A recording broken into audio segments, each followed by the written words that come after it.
Epstein file प्रकरणामध्ये जगभरातली पहिली अटक झाली. ब्रिटनचे राजपुत्र अँड्र्यू विंडसर यांना अटक झाली.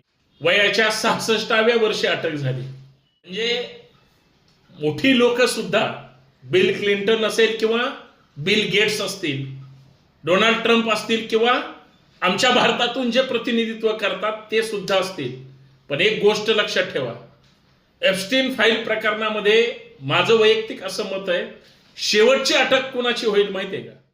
शेवटची अटक भारतातून जे प्रतिनिधित्व करतायत त्यांची होईल. लिहून ठेवा, कारण अटक तर सुरू झाली.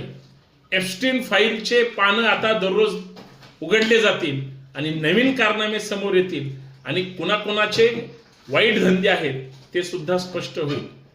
धन्यवाद त्या महिला पत्रकाराचे, त्या जुलीचे, जिनं गोदी मीडियासारखी पत्रकारिता केली नाही तर निपक्षपातीपणे सत्य जगासमोर आणलं.